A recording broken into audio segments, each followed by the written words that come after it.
Hi guys, ಎಲ್ರು ಹೇಗಿದ್ದೀರಾ? Welcome back to Kannada voice over. ನಾವು ಇವತ್ತು ನೋಡ್ತಾ ಇರೋದು ವಿಕಟ ಕವಿ ವೆಬ್ ಸೀರೀಸ್ ನ ಸೀಸನ್ 1 ಎಪಿಸೋಡ್ 3 ಎಕ್ಸ್ಪ್ಲನೇಷನ್. ಇಷ್ಟ ಆದ್ರೆ ಒಂದು ಲೈಕ್ ಮಾಡಿ, ಹಾಗೆ ಚಾನಲ್ ಅನ್ನ ಸಬ್ಸ್ಕ್ರೈಬ್ ಮಾಡಿ. ನೀವು ಮಾಡೋ ಪ್ರತಿಯೊಂದು ಲೈಕ್ಸ್ ನನಗೆ ಮುಂದಿನ ವಿಡಿಯೋಸ್ ಮಾಡ್ಲಿಕ್ಕೆ ಮೋಟಿವೇಶನ್ ಆಗಿರುತ್ತೆ. ಎಪಿಸೋಡ್ 3 ಸ್ಟಾರ್ಟಿಂಗ್ ಸೀನ್ ನಲ್ಲಿ ಕಾಡಿನ ಮಧ್ಯೆ ರಾಮಕೃಷ್ಣ ಪ್ರಜ್ಞೆಯನ್ನ ಕಳ್ಕೊಂಡು ಬಿದ್ದಿರ್ತಾನೆ. ಇಲ್ಲಿಗೆ ಬೆಳಗ್ಗೆ ಪಾಟೀಲ್ ಮತ್ತು ಊರಿನ ಜನರೊಂದಿಗೆ ಬಂದು ಇವನನ್ನ ಎಬ್ಬಿಸ್ಲಿಕ್ಕೆ ನೋಡ್ತಿರ್ತಾರೆ. ಆದ್ರೆ ಅವನು ಎದ್ದಾಳ್ತಾ ಇರೋದಿಲ್ಲ. ಇಲ್ಲಿ ಪಾಟೀಲ್, ನಾನು ನಿನಗೆ ಎಷ್ಟೋ ಸಲ ಹೇಳ್ದೆ ಕಾಡಿನೊಳಗೆ ಹೋಗ್ಬೇಡ ಅಂತ, ಆದ್ರೆ ನೀನು ಅದನ್ನ ಕೇಳದೆ ಇವಾಗ ಬಂದು ಈ ತರ ಪರಿಸ್ಥಿತಿಯಲ್ಲಿ ಸಿಕ್ಕಾಕೊಂಡಿದ್ಯಾ. ಇವಾಗ ನನ್ನನ್ನು ಕರ್ಕೊಂಡು ಹೋಗಿ ಆ ದೇವಸ್ಥಾನದ ರೂಮ್ ನಲ್ಲಿ ಹಾಕ್ಬೇಕಲ್ಲ ಅಂತ ಹೇಳ್ತಿರ್ತಾರೆ. ಅದೇ ಸಮಯದಲ್ಲಿ ರಾಮಕೃಷ್ಣಗೆ ಪ್ರಜ್ಞೆ ಬಂದು ಎದ್ದು ಕೂತ್ಕೊಳ್ತಾನೆ. ಆವಾಗ ಪಾಟೀಲ್, ಹೇಗಿದ್ಯಾ ನೋಡು, ಹಳೆ ನೆನಪುಗಳನ್ನೆಲ್ಲ ಮರೆತು ಹೇಗಿದ್ಯಾ ನೋಡು ಅಂತ ಹೇಳ್ತಾನೆ. ಆವಾಗ ಏನು, ನನಗೆ ಯಾವ್ದು ಮರೆತು ಹೋಗಿಲ್ಲ, ನಾನು ಸರಿಯಾಗಿ ಇದ್ದೀನಿ. ಆಮೇಲೆ ಇಲ್ಲಿ ನಿನ್ನೆ ರಾತ್ರಿ 4 ಜನ ಇದ್ರು, ಅವರಲ್ಲಿ ಅಂತ ಕೇಳಿದಾಗ ಪಾಟೀಲ್ ಅವ್ರ 4 ಜನರನ್ನ ತೋರಿಸ್ತಾನೆ. ಅವ್ರ 4 ಜನರನ್ನು ಈ ಊರಿನ ಜನರು ಕಟ್ಟಿ ಹಾಕಿ ದೇವಸ್ಥಾನಕ್ಕೆ ಕರ್ಕೊಂಡು ಹೋಗ್ತಿರ್ತಾರೆ. ಇಲ್ಲಿ ಪಾಟೀಲ್ ಹೇಳ್ತಿರ್ತಾನೆ, ಇದುವರೆಗೂ ಕಾಡಿಗೆ ಹೋದವರೆಲ್ಲ ಪ್ರಜ್ಞೆಯನ್ನ ಕಳ್ಕೊಂಡು ಇದೇ ತರ ಆಗಿದ್ರು, ಆದ್ರೆ ನಿನಗೆ ಮಾತ್ರ ಏನಾಗ್ಲಿಲ್ಲ ಅಂತ. ಇಲ್ಲಿ ರಾಮಕೃಷ್ಣ ಹೇಳ್ತಾನೆ, ನಿನ್ನೆ ನಾನು ಅವ್ರ ಜೊತೆ ಮಾತಾಡ್ಬೇಕಾದ್ರೆ ಅವ್ರ 4 ಜನನ ಬಿಟ್ಟು ಬೇರೆ ಯಾರು ಅವ್ರ ಜೊತೆಗೆ ಇಲ್ಲ, ಆದ್ರೆ ಅವ್ರು ಹೇಗೆ ತಲೆ ಸುತ್ತು ಬಿದ್ರು ಅಂತ. ಮತ್ತೆ ಹೇಳ್ತಾನೆ, ಹಾಗಾದ್ರೆ ನಾನು ಅನ್ಕೊಂಡಿರೋ ಹಾಗೆ ಇದನ್ನೆಲ್ಲ ಮಾಡ್ತಾ ಇರೋದು ಮನುಷ್ಯರು ಅಲ್ವಾ ಅಂತ. ಅವಾಗ ಪಾಟೀಲ್ ಹೇಳ್ತಾನೆ, ನಾನು ನಿನಗೆ ಮೊದ್ಲೇ ಹೇಳ್ದೆ ಇದೆಲ್ಲ ನಡೀತಾ ಇರೋದು ದೇವರ ಶಾಪದಿಂದ ಅಂತ. ಮತ್ತೆ ಇಲ್ಲಿ ರಾಮಕೃಷ್ಣ ಆ ದೇವರ ಬೆಟ್ಟವನ್ನ ನೋಡ್ತಾ ಇದೆಲ್ಲ ನಡೀತಾ ಇರೋದು ಇಲ್ಲಿಂದ ಅಂತ ಅವನು ಅನ್ಕೋತಾನೆ. ಹಾಗೆ ಇವನು ಆ ದೇವರ ಬೆಟ್ಟದಲ್ಲಿರುವ ಆ ದೇವರ ಗುಡಿ ಹತ್ರ ಹೋಗ್ತಾನೆ. ಅಲ್ಲಿ ಹೋಗಿ ನೋಡಿದಾಗ ಅದು ಫುಲ್ ಆಗಿ ಪಾಳು ಬಿದ್ದಿರೋ ತರ ಇರುತ್ತೆ. ಹಾಗೆ ಇವನು ಆ ಗುಡಿಯ ಬಾಗಿಲನ್ನು ಓಪನ್ ಮಾಡಿ ಪಾಳು ಬಿದ್ದಿರೋ ಸ್ಥಿತಿಯಲ್ಲಿರುವ ಆ ದೇವರ ಶಿಲೆಯನ್ನು ಕೂಡ ನೋಡ್ತಾನೆ. ಹಾಗೆ ಇವನು ಅಕ್ಕಪಕ್ಕದಲ್ಲಿ ಏನೇನಿದೆ ಅಂತ ಚೆಕ್ ಮಾಡ್ತಿರ್ಬೇಕಾದ್ರೆ ಇಲ್ಲಿಗೆ ಆ ದೇವ ಎನ್ನುವ ವ್ಯಕ್ತಿ ಕೂಡ ಬರ್ತಾನೆ. ಅಂದ್ರೆ ಆ ಹುಚ್ಚ. ಅವ್ರು ಬಂದು, ದೊರೆ ನೀವಾಗಿ ಇಲ್ಲಿಗೆ ಬಂದ್ಬಿಟ್ರ, ಈ ಜಾಗವೇ ನಿಮಗೋಸ್ಕರ ಕಾಯ್ತಾ ಇದೆ, ಅಲ್ಲಿ ನೋಡಿ ಆಕಾಶವನ್ನ ನೋಡಿ ಅಂತ ಇವರು ಹೇಳ್ತಿರ್ತಾರೆ. ಆವಾಗ ಇವನು, ಯಾಕೆ ಈ ತರ ಮಾಡ್ತಿದ್ದೀರಾ, ಮೊದ್ಲು ಇಲ್ಲಿಂದ ಹೋಗಿ ಅಂತ ಹೇಳಿ ಇವನು ಅಲ್ಲಿಂದ ಹೊರಟು ಹೋಗ್ತಾನೆ. ಅದೇ ಸಮಯದಲ್ಲಿ ಈ ಊರಿನ ಜನರೆಲ್ಲ ಸೇರಿ ಪಂಚಾಯತಿ ಕಟ್ಟೆಯಲ್ಲಿ ಕೂಡಿರ್ತಾರೆ. ಇಲ್ಲಿ ರಾಮಕೃಷ್ಣ ಕೂಡ ಇರ್ತಾನೆ. ಇಲ್ಲಿ ಊರಿನ ದೊಡ್ಡ ವ್ಯಕ್ತಿಗಳಾಗಿರುವಂತಹ ಇವರು ಹೇಳ್ತಿರ್ತಾರೆ, ನೀನು ಆ ದೇವರ ಬೆಟ್ಟಕ್ಕೆ ಹೋಗಿರೋದೇ ತಪ್ಪು, ಅದಲ್ಲದೆ ಗುಡಿಯನ್ನ ಓಪನ್ ಕೂಡ ಮಾಡಿದ್ಯಾ. 25 ವರ್ಷಗಳಿಂದ ಕ್ಲೋಸ್ ಮಾಡಿದ ಡೋರ್ ಅನ್ನ ಇವಾಗ ನೀನೇಕೆ ಓಪನ್ ಮಾಡಿದೆ. ಅದು ಮಾತ್ರ ಅಲ್ಲ, ನಿನ್ನೆ ಕಾಡಿಗೆ ಹೋದ ವ್ಯಕ್ತಿಗಳಿಗೆಲ್ಲ ಅವರ ಜ್ಞಾಪಕ ಶಕ್ತಿಯನ್ನ ಕಳ್ಕೊಂಡಿದ್ದಾರೆ, ಆದ್ರೆ ನಿನಗೆ ಮಾತ್ರ ಏನಾಗ್ಲಿಲ್ಲ, ನೀನೇನು ಮಂತ್ರವಾದಿಯ ಅಂತ ರಾಮಕೃಷ್ಣಗೆ ಹೇಳ್ತಿರ್ತಾನೆ. ಆವಾಗ ರಾಮಕೃಷ್ಣ, ನಾನಿಲ್ಲಿಗೆ ಬಂದಿರೋದು ಮಂತ್ರ ಮಾಡಿ ತೋರಿಸ್ಲಿಕ್ಕೆಲ್ಲ, ನೀವು ಇಲ್ಲಿ ನಡೀತಿರುವ ಎಲ್ಲಾ ಸಮಸ್ಯೆಗಳಿಗೆ ದೇವರ ಶಾಪವೇ ಕಾರಣ ಅಂತ ಹೇಳ್ತಿದ್ದೀರಲ್ಲ, ಅದೊಂದು ಮೂಢನಂಬಿಕೆ ಆಗಿರುತ್ತೆ, ಅದನ್ನ ಬೇಕಾದ್ರೆ ನಾನು ಪ್ರೂವ್ ಮಾಡಿ ತೋರಿಸ್ತೀನಿ, ಅಲ್ಲಿವರೆಗೆ ನಾನು ಈ ಊರ್ ಬಿಟ್ಟು ಹೋಗಲ್ಲ ಅಂತ ಹೇಳ್ತಿರ್ತಾನೆ. ಆವಾಗ ಈ ಊರಿನ ದೊಡ್ಡ ವ್ಯಕ್ತಿಗಳು ಈ ಊರ್ ಬಿಟ್ಟು ಹೋಗು ಅಂತ ಎಷ್ಟೇ ಕೇಳಿದ್ರು ಇವನ್ ಹೋಗದ ಕಾರಣ ಈ ಊರಿನ ಜನರೆಲ್ಲ ಅವನ ಮೇಲೆ ದಾಳಿ ಮಾಡ್ಲಿಕ್ಕೆ ಶುರು ಮಾಡ್ತಾರೆ. ಅದೇ ಸಮಯದಲ್ಲಿ ಕಲ್ಲನ್ನು ಕೂಡ ಎಸೆಯುತ್ತಾರೆ. ಇದರಿಂದ ಅವನ ತಲೆಯಲ್ಲಿ ರಕ್ತ ಬರ್ಲಿಕ್ಕೆ ಕೂಡ ಶುರು ಆಗುತ್ತೆ. ಹಾಗೆ ಇಲ್ಲಿಗೆ ಸೀನ್ ಕಟ್ ಆಗಿ ರಘುಪತಿಯನ್ನ ತೋರಿಸ್ತಾರೆ. ಲಕ್ಷ್ಮಿ ಬೇರೆ ಯಾರು ಅಲ್ಲ, ರಘುಪತಿಯ ಮಗಳಾಗಿರ್ತಾಳೆ. ಇಲ್ಲಿ ರಘುಪತಿ ಹೇಳ್ತಿರ್ತಾನೆ, ಏನು ನೀನು ಸಿಟಿಯಿಂದ ಬಂದ ಹುಡುಗನ ಜೊತೆ ತಿರುಗಾಡ್ತಿದೀಯಂತೆ, ಅವನಿಗೂ ಏನ್ ಸಂಬಂಧ, ಊರಲ್ಲಿ ಆಲ್ರೆಡಿ ತುಂಬಾ ಸಮಸ್ಯೆಗಳು ಹೋಗ್ತಾ ಇದೆ, ಅದು ಮಾತ್ರ ಅಲ್ಲ ನಾವ್ ಇವತ್ತೇ ಶ್ರೀಶೈಲಂಗೆ ಹೊರಡ್ತಾ ಇದ್ದೀವಿ, ನೀವಿಬ್ರು ಹೋಗಿ ಡ್ರೆಸ್ ಅನ್ನ ಪ್ಯಾಕ್ ಮಾಡ್ಕೊಳ್ಳಿ, ಯಾಕೆ ಅಂತಂದ್ರೆ ನಾಳೆ ಬೆಳಗ್ಗೆ ಶಿವನಿಗೆ ಪೂಜೆ ಮಾಡ್ಬೇಕು ಅಂತ ಅನ್ಕೊಂಡಿದ್ದೀನಿ ಅಂತ ಹೇಳ್ತಿರ್ಬೇಕಾದ್ರೆ ಲಕ್ಷ್ಮಿಯ ಕಾರ್ನ ಡ್ರೈವರ್ ಬಂದು ಪಂಚಾಯತಿಯಲ್ಲಿ ರಾಮಕೃಷ್ಣಗೆ ಕಲ್ಲನ್ನ ಎಸೆದಿದ್ದಾರೆ ಅಂತ ಹೇಳ್ತಾರೆ. ಆವಾಗ ಲಕ್ಷ್ಮಿ ಇಲ್ಲಿಂದ ಹೊರಟು ರಾಮಕೃಷ್ಣನ ಮೀಟ್ ಆಗ್ತಾಳೆ. ಇಲ್ಲಿ ರಾಮಕೃಷ್ಣಗೆ ಹೇಳ್ತಾಳೆ, ಹೇಗಿದೆ ಇವಾಗ ನೋವು, ಜೋರಾಗಿ ಹೊಡೆದ್ಬಿಟ್ರ ಅಂತ. ಆವಾಗ ಇವನ್ ಹೇಳ್ತಾನೆ, ಇವಾಗ ಪರವಾಗಿಲ್ಲ, ಸಣ್ಣ ಗಾಯ ಅಂತ ಹೇಳ್ತಾನೆ. ಮತ್ತೆ ಲಕ್ಷ್ಮಿ, ಈ ಊರ್ನವರೇ ಇಷ್ಟೇ, ಏನ್ ಹೇಳಿದ್ರು ಅರ್ಥ ಮಾಡ್ಕೊಳ್ಳೋದಿಲ್ಲ, ಇಲ್ಲಿ ಎಲ್ರು ಮೂಢನಂಬಿಕೆಯಿಂದ ತಮ್ಮ ಜೀವನವನ್ನ ಸಾಗಿಸ್ತಿದ್ದಾರೆ, ಅದಕ್ಕೋಸ್ಕರ ನನಗೆ ಈ ಊರು ಸ್ವಲ್ಪ ಕೂಡ ಇಷ್ಟ ಇಲ್ಲ. ಸರಿ ಅದು ಬಿಡು, ನಿನ್ನ ನಾನು ಇಲ್ಲಿಗೆ ತಾನೆ ಡ್ರಾಪ್ ಮಾಡಿದ್ದು, ಮತ್ತೆ ಬಾ ನಾನು ನಿನ್ನ ಹೈದರಾಬಾದಿಗೆ ಡ್ರಾಪ್ ಮಾಡ್ತೀನಿ ಅಂತ. ಅವಾಗ ಪಾಟೀಲ್ ಹೇಳ್ತಾನೆ, ಮೊದಲು ಅವನನ್ನ ಇಲ್ಲಿಂದ ಕರ್ಕೊಂಡು ಹೋಗಿ, ಎಷ್ಟು ಹೇಳಿದ್ರು ಅರ್ಥ ಮಾಡ್ಕೊಳ್ತಾ ಇಲ್ಲ, ಆಮೇಲೆ ರಾಜ ಕೊಟ್ಟಿರೋ ಟೈಮ್ ಕೂಡ ಮುಗಿತಾ ಬರ್ತಾ ಇದೆ ಅಂತ ಹೇಳ್ಬೇಕಾದ್ರೆ ರಾಮಕೃಷ್ಣ ಹೇಳ್ತಾನೆ, ಇಲ್ಲಿರೋ 32 ಕುಟುಂಬಗಳು ನರಕ ಯಾತನೆಯನ್ನ ಅನುಭವಿಸ್ತಿದ್ದಾರೆ, ಇದನ್ನೆಲ್ಲ ಅರ್ಧಕ್ಕೆ ಬಿಟ್ಟು ಹೋಗು ಅಂತ ಹೇಳಿದ್ರೆ ಹೇಗೆ ಹೋಗೋದು ಅಂತ ಹೇಳ್ತಾನೆ. ಆವಾಗ ಲಕ್ಷ್ಮಿ, ಅದಕ್ಕೆ ನೀನೇನ್ ಮಾಡ್ತೀಯ ಅಂತ ಕೇಳ್ಬೇಕಾದ್ರೆ ಇವನ್ ಹೇಳ್ತಾನೆ, ಇವತ್ತು ರಾತ್ರಿ ಮತ್ತೆ ಆ ಕಾಡಿಗೆ ನಾನು ಹೋಗ್ತೀನಿ, ಅಲ್ಲಿ ಏನ್ ನಡೀತಿದೆ ಅಂತ ನನಗೆ ತಿಳ್ಕೊಬೇಕು, ನೀವು ಕೂಡ ಸೈಕಿಯಾಟ್ರಿಸ್ಟ್ ಅಲ್ವಾ, ನೀವು ಕೂಡ ನನ್ನ ಜೊತೆ ಬನ್ನಿ, ಈ ಊರಿನ ಜನರಿಗೆ ಏನ್ ನಡೀತಿದೆ ಅಂತ ತಿಳ್ಕೊಳ್ಳೋಣ ಅಂತ ಹೇಳ್ತಿರ್ಬೇಕಾದ್ರೆ ಲಕ್ಷ್ಮಿ, ನಾನು ಎಷ್ಟು ಹೇಳಿದ್ರು ನೀವು ಅರ್ಥ ಮಾಡ್ಕೊಳ್ತಿಲ್ಲಲ್ಲ, ನೀವೆಲ್ಲಾದ್ರೂ ನಿಮ್ಮ ಬುದ್ಧಿಶಕ್ತಿಯನ್ನ ಕಳ್ಕೊಂಡು ಇಲ್ಲಿರುವವರ ತರಣೆ ಆಗ್ಲಿಲ್ಲ ಅಂದ್ರೆ ನಾವು ಹೈದರಾಬಾದ್ ಅಲ್ಲಿ ಮೀಟ್ ಆಗೋಣ ಅಂತ ಹೇಳಿ ಇವಳಿಂದ ಹೊರಟು ಹೋಗ್ತಾಳೆ. ಹಾಗೆ ಇವನು ಮನೆಗೆ ಬರ್ಬೇಕಾದ್ರೆ ರಘುಪತಿ ಹೇಳ್ತಾನೆ, ನಾನು ನಿನಗೆ ಹೇಳಿದ್ನಲ್ಲ ನಾವು ಇವತ್ತು ಶ್ರೀಶೈಲಂಗೆ ಹೊರಡ್ಬೇಕು ಅಂತ, ನೀನ್ ಎಲ್ಲಿಗೆ ಹೋಗಿದ್ದೆ ಅಂತ. ಅದಕ್ಕೆ ಇವಳು, ಯಾವತ್ತು ಇಲ್ಲದಿರೋದು ಇವತ್ತಕ್ಕೆ ಇಷ್ಟೊಂದು ಸಲ ಶ್ರೀಶೈಲಂಗೆ ಹೋಗ್ಬೇಕು ಅಂತ ಹೇಳ್ತಾ ಇದ್ದೀರಾ, ನೀವು ನನ್ನ ಮತ್ತು ತಾಯಿಯ ಮೇಲೆ ಪ್ರೀತಿಯಿಂದ ಹೇಳ್ತಾ ಇದ್ದೀರಾ ಅಥವಾ ಸಿಟಿಯಿಂದ ಬಂದಿರುವ ವ್ಯಕ್ತಿಯ ಮೇಲೆ ಇರುವ ಭಯದಿಂದ ಹೇಳ್ತಾ ಇದ್ದೀರಾ, ನಾನು ಶ್ರೀಶೈಲಂಗೆ ಬರೋದಿಲ್ಲ, ನಾನು ಹೈದರಾಬಾದ್ಗೆ ಹೋಗ್ತಾ ಇದ್ದೀನಿ ಅಂತ ಹೇಳಿ ಇಲ್ಲಿಂದ ಹೋಗ್ತಾಳೆ. ಈ ಕಡೆ ಇವರನ್ನ ತೋರಿಸ್ತಾರೆ. ಪಟೇಲ್ ಹೇಳ್ತಿರ್ತಾನೆ, ಇದುವರೆಗೆ ನಡೆದಿರೋ ವಿಷಯಗಳೆಲ್ಲ ನಿನಗೆ ಗೊತ್ತಿದೆ, ಆದ್ರೆ ನೀನು ಮತ್ತೆ ಕಾಡಿಗೆ ಹೋಗ್ಬೇಕು ಅಂತ ಹೇಳ್ತಾ ಇದ್ದೀಯಾ ಅಂತ ಹೇಳ್ಬೇಕಾದ್ರೆ ರಾಮಕೃಷ್ಣ ಹೇಳ್ತಾನೆ, ನಿನ್ನೆ ನನಗೆ ಏನಾಗ್ಲಿಲ್ಲ ಮಾಡಿರ್ಲಿಲ್ಲ ಅಂದ್ರೆ ಇವತ್ತು ಕೂಡ ಏನು ಆಗುದಿಲ್ಲ.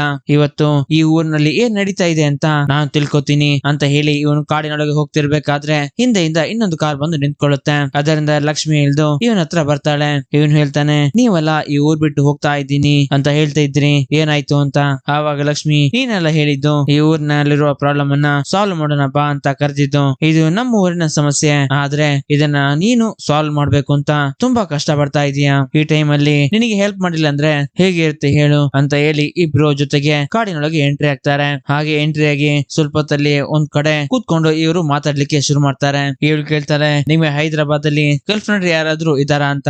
ಅದಕ್ಕೆ ಇವನು ಹೇಳ್ತಾನೆ, ಒಬ್ಳು ಇದ್ಲು, ಆದ್ರೆ ಅವಳೆ ನನ್ನನ್ನ ಬಿಟ್ಟು ಹೋದ್ಲು ಅಂತ. ಅದಕ್ಕೆ ಇವಳು ಯಾಕೆ ಬಿಟ್ಟು ಹೋದ್ಲು ಅಂತ ಕೇಳ್ಬೇಕಾದ್ರೆ ಇವನು ಹೇಳ್ತಾನೆ, ನನಗೊಂದು ಚಿಕ್ಕ ಪ್ರಾಬ್ಲಮ್ ಇದೆ, ಅಂದ್ರೆ ಅದನ್ನ ಆಲೋಸ್ಮಿ ಅಂತ ಕರೀತಾರೆ. ನನಗೆ ಯಾವ ಸ್ಮೆಲ್ ಅನ್ನು ಕೂಡ ಸೆನ್ಸ್ ಮಾಡ್ಲಿಕ್ಕೆ ಆಗುದಿಲ್ಲ ಅಂತ ಹೇಳಿ ಮತ್ತೆ ಹೇಳ್ತಾನೆ, ಮನುಷ್ಯನ ಮೂಳೆ ತನ್ನ ಕೆಲಸವನ್ನ ಯಾವಾಗ ಸ್ಟಾಪ್ ಮಾಡ್ತದೆ ಅಂದ್ರೆ ಕೆಲವು ವಿಷಯಗಳನ್ನ ಮರೆಯುವ ಹಾಗೆ ಮಾಡ್ಲಿಕ್ಕೆ ಕಾರಣ ಏನಾಗಿರುತ್ತೆ ಅಂತ ಕೇಳ್ಬೇಕಾದ್ರೆ ಇವಳು ಹೇಳ್ತಾಳೆ, ಅದಕ್ಕೆ ತುಂಬಾ ಕಾರಣಗಳಿವೆ. ತಲೆಗೆ ಜೋರಾದ ಏಟಾದ್ರೆ, ಇಲ್ಲಾಂದ್ರೆ ಹೆಚ್ಚಾಗಿ ಕೇಳುವ ಶಬ್ದದಿಂದ, ಅದು ಇಲ್ಲಾಂದ್ರೆ ಗಾಳಿಯಿಂದ ಬರುವ ಸ್ಮೆಲ್ ಇಂದ ಕೂಡ ಆಗಿರಬಹುದು ಅಂತ ಹೇಳ್ಬೇಕಾದ್ರೆ ಇವನು ಯೋಚನೆ ಮಾಡ್ಲಿಕ್ಕೆ ಶುರು ಮಾಡ್ತಾನೆ. ಹಾಗಾದ್ರೆ ನನಗೆ ಲಕ್ಷ್ಮಿಯ ಕಾರಣ, ನಿನ್ನೆ ನನಗೆ ಏನಾಗ್ಲಿಲ್ಲ, ಆದ್ರೆ ಇವಾಗ ಆ ಸ್ಮೆಲ್ ನಿಮಗೆ ಗೊತ್ತಾಗುತ್ತಲ್ಲ ಅಂತ ಹೇಳ್ಬೇಕಾದ್ರೆ ಲಕ್ಷ್ಮಿ ಪಕ್ಕದಲ್ಲಿ ಇರೋದಿಲ್ಲ.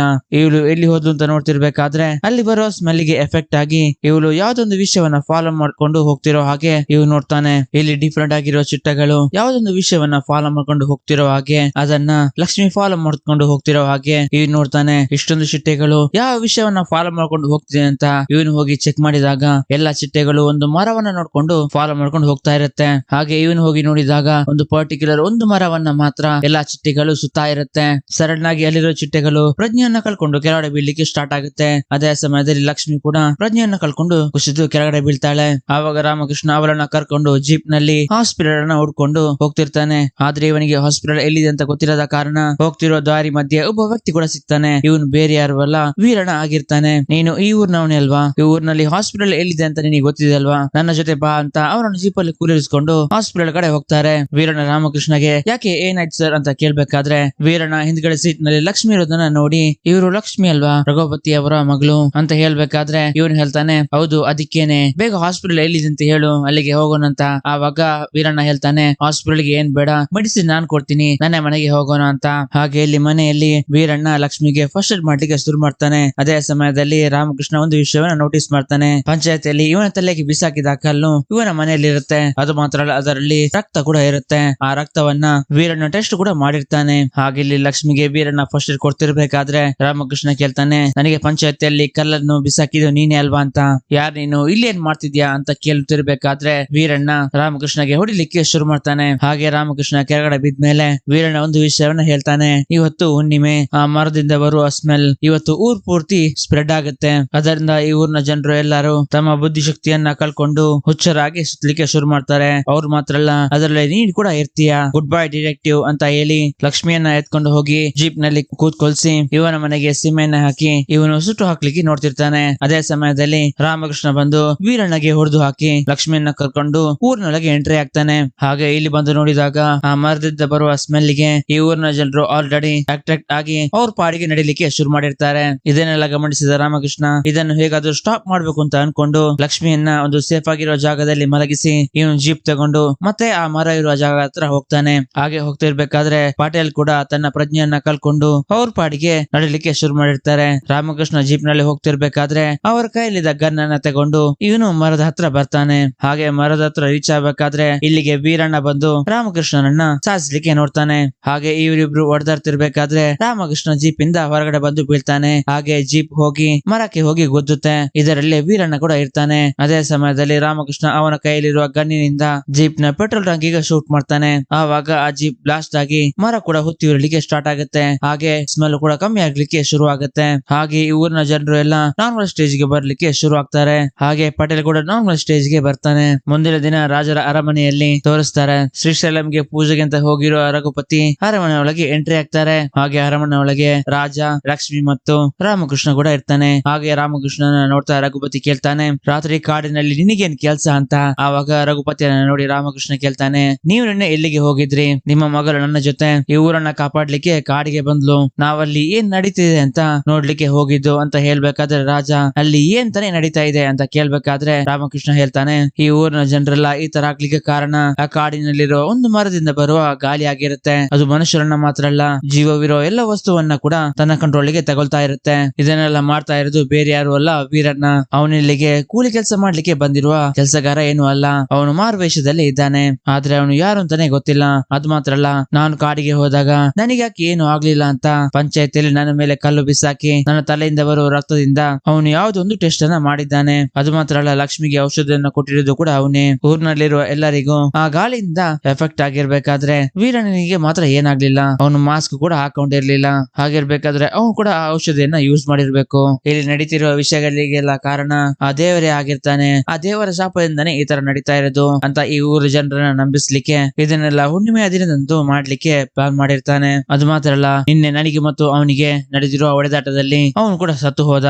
ಇದನ್ನೆಲ್ಲ ಅವನು ಯಾಕೆ ಮಾಡ್ದ, ಯಾರು ಮಾಡ್ಲಿಕ್ಕೆ ಹೇಳಿದ್ರು, ಅದನ್ನೆಲ್ಲ ಕಂಡುಹಿಡಿಯಲಿಕ್ಕೆ ನನಗೆ ಇನ್ನು ಸ್ವಲ್ಪ ಟೈಮ್ ಬೇಕು ಅಂತ ರಾಜನಿಗೆ ಕೇಳ್ಕೊತಾನೆ. ರಾಜ ರಘುಪತಿಗೆ ನನಗೆ ವೀರಣ್ಣನ ಬಗ್ಗೆ ಎಲ್ಲ ಡೀಟೇಲ್ಸ್ ಬೇಕು ಅಂತ ಹೇಳ್ತಾರೆ. ಆಮೇಲೆ ರಾಜ ರಾಮಕೃಷ್ಣಗೆ ನಾನೇನತ್ರ ಸ್ವಲ್ಪ ಮಾತಾಡ್ಬೇಕು ಅಂತ ಹೇಳಿ ಒಂದು ರೂಮಿಗೆ ಕರ್ಕೊಂಡು ಹೋಗ್ತಾರೆ. ಇಲ್ಲಿ ರಾಜ ಹೇಳ್ತಾರೆ, ನಾನೇನತ್ರ ಒಂದು ಮುಖ್ಯವಾದ ವಿಷಯವನ್ನ ಮಾತಾಡ್ಬೇಕಾಗಿತ್ತು. ಅದೇನಂತಂದ್ರೆ, ನನ್ನ ಮಗನ ಹೆಸರು ಮಹಾದೇವ್. ಅವನ ಹೆಚ್ಚಿನ ವಿದ್ಯಾಭ್ಯಾಸಕ್ಕೆ ನಾನು ಅವನನ್ನ ಲಂಡನ್ಗೆ ಕಳಿಸ್ಕೊಟ್ಟೆ. ಮತ್ತೆ ಅವನ ಇಲ್ಲಿಗೆ ವಾಪಸ್ ಆದ್ಮೇಲೆ ಅವನೊಂದು ಕೆಲ ಜಾತಿಯ ಹುಡುಗಿಯನ್ನ ಮದುವೆ ಆದ. ಅದಾಗಿ 1 ವರ್ಷ ಆದ್ಮೇಲೆ ನನ್ನ ಮಗ ಜೀವನ್ ಮರಣದ ನಡುವೆ ಹೋರಾಡ್ತಿರ್ಬೇಕಾದ್ರೆ ನನಗೊಂದು ವಿಷಯವನ್ನ ಹೇಳ್ದ. ಅರಮನೆಯ ಎಡಭಾಗದಲ್ಲಿ ಅಂತ 25 ವರ್ಷಗಳಿಂದ ಕೋಟೆಯ ಎಡಭಾಗದಲ್ಲಿ ಎಲ್ಲಾ ಕಡೆನೂ ಜನರನ್ನ ಕಲ್ಸಿ ಹುಡುಕಾಡ್ಲಿಕ್ಕೆ ಹೇಳ್ದೆ. ಆದ್ರೆ ನನಗೆ ಯಾವ ತರಹದ ಕ್ಲೂ ಕೂಡ ಸಿಗ್ಲಿಲ್ಲ. ಅವನ್ ಯಾಕೆ ಆ ತರ ಹೇಳ್ದ ಅಂತ ನನಗೆ ಇದುವರೆಗೆ ಅರ್ಥವೇ ಆಗ್ಲಿಲ್ಲ. ಇಲ್ಲಿ ನಡೆಯುತ್ತಿರುವ ಶ್ರೀಶೈಲಂ ಪ್ರಾಜೆಕ್ಟ್ ನಿಂದ ಈ ಊರು ಇನ್ನು ಸ್ವಲ್ಪ ದಿನದಲ್ಲಿ ನದಿಯ ಜೊತೆ ಸೇರಿ ಮುಳುಗಿ ಹೋಗುತ್ತೆ. ನೀನು ಅದಕ್ಕಿಂತ ಮುಂಚೆನೆ ನನ್ನ ಮಗನಿಗೆ ಏನಾಯ್ತು, ಅವನು ಏನು ಹೇಳಲಿಕ್ಕೆ ಬಂದ ಅಂತ ನೀನು ಕಂಡು ಹಿಡಿದು ಹೇಳ್ತೀಯಾ ಅಂತ ರಿಕ್ವೆಸ್ಟ್ ಅನ್ನ ಮಾಡ್ಕೊತಾರೆ. ಅದಕ್ಕೆ ರಾಮಕೃಷ್ಣ ಕಂಡು ಹಿಡಿತೀನಿ ಅಂತ ಹೇಳ್ತಾನೆ. ಅದು ಮಾತ್ರ ಅಲ್ಲ, ಇದೇ ಅರಮನೆಯಲ್ಲಿ ಸ್ಟೇ ಆಗ್ಲಿಕ್ಕೆ ರಾಜ ಕೂಡ ಹೇಳ್ತಾರೆ. ಹಾಗೆ ಇಲ್ಲಿ ರಾಮಕೃಷ್ಣ ಇಲ್ಲಿ ಕೆಲಸ ಮಾಡ್ತಿರೋರಿಗೆ ಕೇಳ್ತಾನೆ, ಈ ಅರಮನೆಯಲ್ಲಿ ರಾಜರ ಮಗನಾದ ಮಹಾದೇವನ ಒಂದು ಫೋಟೋ ಕೂಡ ಇಲ್ವಾ ಅಂತ. ಅವಾಗ ಅವರು ಹೇಳ್ತಾರೆ, ಫೋಟೋಸ್ ಎಲ್ಲ ಇತ್ತು ಸರ್, ಆದ್ರೆ ರಾಜರಿಗೆ ಅವರ ಮಗನ ನೆನಪುಗಳು ಮತ್ತೆ ಮತ್ತೆ ಬರುವ ಕಾರಣ ಅದನ್ನೆಲ್ಲ ತಗೊಂಡು ಹೋಗಿ ಸ್ಟೋರ್ ರೂಮ್ ಅಲ್ಲಿ ಹಾಕಿದ್ದಾರೆ ಅಂತ ಹೇಳ್ಬೇಕಾದ್ರೆ ಸ್ಟೋರ್ ರೂಮ್ ಎಲ್ಲಿದೆ ಅಂತ ತಿಳ್ಕೊಂಡು ಅಲ್ಲಿ ಚೆಕ್ ಮಾಡ್ಲಿಕ್ಕೆ ಶುರು ಮಾಡ್ತಾನೆ. ಹಾಗೆ ಅಲ್ಲಿ ಹುಡುಕಾಡ್ತಿರ್ಬೇಕಾದ್ರೆ ರಾಜನ ಮಗನಾಗಿರೋ ಮಹಾದೇವನ ಫೋಟೋ ಕೂಡ ಕಾಣಿಸುತ್ತೆ. ಹಾಗೆ ಅದನ್ನ ನೋಡ್ತಾ ಇನ್ನು ಬೇರೆ ಯಾವ್ದು ಸಿಗುತ್ತಾ ಅಂತ ಚೆಕ್ ಮಾಡ್ತಿರ್ಬೇಕಾದ್ರೆ ಮಹಾದೇವನ ಇನ್ನೊಂದು ಫೋಟೋ ಕೂಡ ಸಿಗತ್ತೆ. ಹಾಗೆ ಅದನ್ನ ನೋಡ್ತಿರ್ಬೇಕಾದ್ರೆ ಇವನಿಗೆ ಒಂದು ವಿಷಯ ನೋಡಿ ಶಾಕ್ ಆಗುತ್ತೆ. ಅದೇನಂತಂದ್ರೆ, ಇಲ್ಲಿ ಮಹಾದೇವನ ಜೊತೆ ಇವನ ತಾಯಿಯ ಜೊತೆ ತೆಗ್ದಿರೋ ಫೋಟೋ ಇಲ್ಲಿ ಇರುತ್ತೆ. ಇದನ್ನ ನೋಡ್ತಿರ್ಬೇಕಾದ್ರೆ ಇವನ ಚಿಕ್ಕ ವಯಸ್ಸಿನಲ್ಲಿ ಇವನ ತಾಯಿಗೆ ಹೇಳಿದ ಮಾತುಗಳು ಇವನಿಗೆ ನೆನಪಾಗುತ್ತೆ. ನಾನ್ ದೊಡ್ಡಾದ್ಮೇಲೆ ಡಿಟೆಕ್ಟಿವ್ ಆಗ್ತೀನಿ, ಆಮೇಲೆ ನನ್ನ ತಂದೆಯನ್ನು ಕೂಡ ಕಂಡು ಹಿಡಿತೀನಿ ಅಂತ.